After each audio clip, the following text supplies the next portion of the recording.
ஒரு பத்திரிகை தர்மத்தை முதலில் பத்திரிகையில் கடைபிடிக்கணும். தினமலர் பத்திரிகை, அந்த பத்திரிகையை பொறுத்தவரை நம்முடைய பொன்மனச்செம்மல் புரட்சி தலைவர் எம்ஜிஆர் எவ்வளவோ உதவிகள் செய்து அதன் மூலம் அந்த பத்திரிகை தொழில் தர்மம் காப்பாற்றப்பட வேண்டும் என்ற வகையிலே பத்திரிகை தர்மத்தை காப்பாற்றி புரட்சி தலைவர் உதவினார். ஆனால் இன்றைக்கு பிஜேபியை தலையில் தூக்கி வைத்துக்கொண்டு ஜீரோவாக இருக்கின்ற அண்ணாமலையை தலையை தூக்கி வைத்துக்கொண்டு இன்றைக்கு அண்ணாமலைக்கு துதிப்பாடு, அதில் எங்களுக்கு மாறுபட்ட கருத்து இல்லை. ஏன்னா தினமலர் பத்திரிகை அவங்க தினமலர் ஒரு தனிப்பட்ட பத்திரிகை, அது யாரோட துதி மாறுபட்ட கருத்து இல்லை. ஆனால் ஜீரோவாக இருக்கின்ற பிஜேபிக்கு ஒரு பெரிய அளவுக்கு முக்கியத்துவம், ஜீரோவாக இருக்கின்ற அண்ணாமலைக்கு ஒரு பெரிய அளவுக்கு முக்கியத்துவம் கொடுத்து அவர் எழுதுகிறார். ஆனால் எங்கள் இயக்கத்தை பொறுத்தவரை 2 கோடிக்கு மேற்பட்ட தொண்டர்களோடு கழகத்துடைய பொதுச் செயலாளர் அண்ணன் எடப்பாடியோட தலைமையிலே ஒரு எழுச்சியோடு இன்றைக்கு கழகம் ஒரு வெற்றி நடை போடுகின்ற ஒரு நிலை இங்கேயே பார்த்துருப்பீங்க. நீங்கள் எந்த அளவுக்கு கிட்டத்தட்ட சென்னை மண்டலம், அதே போன்று வேலூர் மண்டலம், அதே போன்று இப்போ விழுப்புரம் மண்டலம், மாலை சேலம் மண்டலம், நாளை மறுநாள் தஞ்சாவூர் மண்டலம், அதுக்கப்புறம் திருச்சி மண்டலம், அதுக்கப்புறம் திருநெல்வேலி மண்டலம், அதுக்கப்புறம் மதுரை மண்டலம், அதுக்கப்புறம் கோவை மண்டலம்.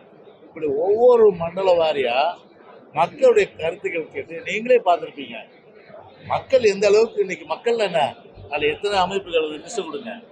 கிட்டத்தட்ட விவசாயிகள்லேருந்து பாருங்க,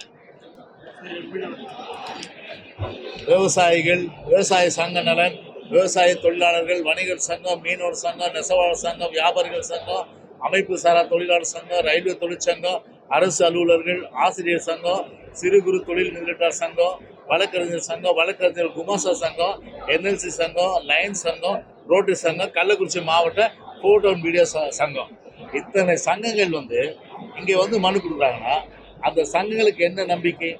பொதுவாக அனைத்து அண்ணா திராவிட முன்னேற்ற கழகம் தான் இதை ஒரு வாதிட்டு அதன் மூலம் நம்முடைய உரிமைகளை பெற்றுத் தருகின்ற ஒரு இயக்கம். எனவே அனைத்து அண்ணா திராவிட முன்னேற்ற கழகம் தான் சலுகைகளை நிறைவேற்றுகின்ற ஒரு கழகம், ஒரு கட்சி இயக்கம் என்ற அடிப்படையில் இன்றைக்கு நம்பிக்கொண்டு இருக்கிறாங்க. எந்த அளவுக்கு எழுச்சோடு வந்துருக்காங்க. இன்னைக்கு இது தினமலர் தெரியலையா? இன்னைக்கு இலவு காத்த கிளி, யார் இலவு காத்து? நாங்கள் யாருக்கு இலவு காக்க வேண்டிய அவசியம் இல்லை. அது பிஜேபிக்கு இருக்கலாம், திமுகவுக்கு இருக்கலாம், அதே போல மற்ற கட்சிகள் இருக்கலாம். 2 கோடிக்கும் மேற்பட்ட தொண்டர்கள் கொண்டிருக்கின்ற இந்த இயக்கம் என்பது ஒரு மாபெரும் இயக்கம். நாங்கள் யாருக்காக காத்திருக்க வேண்டிய அவசியம் கிடையாது. எங்களுக்கு ஆரம்ப காலத்திலிருந்து ஒரு தனித்தன்மையோடும் சரி, கூட்டணியோடும் சரி, ஒரு மாபெரும் வெற்றி கண்ட இயக்கம் அது அனைத்து இந்திய அண்ணா திராவிட முன்னேற்ற கழக இயக்கம் என்பதை தயவு செய்து தினமலர் போன்ற பத்திரிகைகள் மறந்து விடக்கூடாது. இந்த பிஜேபி துதிபாடுங்க, அண்ணாமலை துதிபாடுங்க. நீங்கள் எப்படி திமுகவுக்கு முரசொலியா இருக்கோ அதே போல பிஜேபிக்கு முரசொலியா தினமலர் இருக்கட்டும், எங்களுக்கு மாறுபட்ட கருத்துல. ஆனால் இது போன்ற ஒரு பொதுச்செயலாளரை குறிவைத்து இது போன்ற அந்த கருத்துக்களை தயவு செய்து ஒரு பத்திரிகை தர்மத்தை காப்பாற்றுகின்ற வகையிலே வெளியிட வேண்டாம் என்று தெரிவித்து எங்களுடைய கண்டனத்தை அனைத்து இந்திய அண்ணா திராவிட முன்னேற்ற கழகத்தின் சார்பில் தெரிவித்துக் கொள்கின்றோம். சொல்லியிருக்கோம், எங்களுக்கு யாரு பிரதான எதிரிகள்?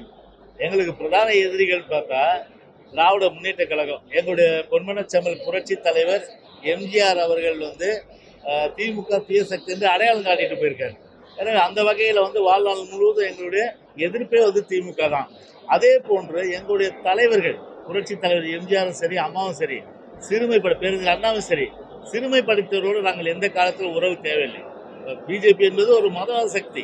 எனவே அது இனிமேலும் எந்த காலத்தில் எப்போதும் இப்போது இல்லை, எப்போதும் இல்லை என்ற வகையில் இன்றைக்கு நாங்கள் அந்த கூட்டணி, பிஜேபி இல்லாத கூட்டணி என்ற வகையில் எங்கள் நிலைப்பாடு. அந்த வகையில் பேச்சுவார்த்தைகள் நடந்துட்டு தான் இருக்கும். அதனால் லெட்ஸ் வெயிட் அண்ட் சீ. தேர்தலுக்கு இன்னும் ஒரு சில மாதங்கள் இருக்கிற நிலையில் அரசியலை பொறுத்தவரை கூட்டணிகள் என்பது பேச்சுவார்த்தை நடந்துட்டு தான் இருக்கு. அந்த வகையில் நடந்திருக்கு.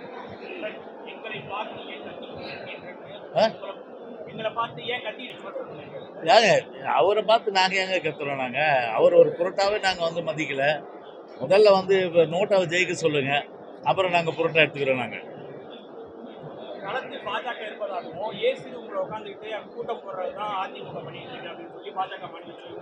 ஏங்க அவரை பற்றி எஸ்வி சேகர், நீங்கள் அவருடைய பேட்டி எடுத்து பாருங்க. அவர் அவருடைய நடைபயணத்தை எந்த அளவுக்கு வந்து கொச்சைப்படுத்திருக்காரு, அவர் இன்னும் எந்த அளவுக்கு கட்சி போயிடுன்றது அது அவங்க கட்சி விவகாரம்.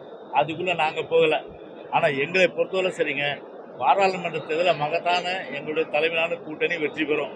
அது மட்டும் தான் இன்னைக்கு தமிழ்நாட்டு மக்கள். ஏன்னா இன்னைக்கு எல்லாருமே இன்னைக்கு கடுமையான அதிருப்தியில் இன்னைக்கு இருக்காங்க. இன்னைக்கு ஓபிஎஸ் வந்து இரட்டை இலை சின்னத்தில் வந்து நாங்கள் நாடாளுமன்ற தேர்தலில் சந்திப்போம் அப்படின்றது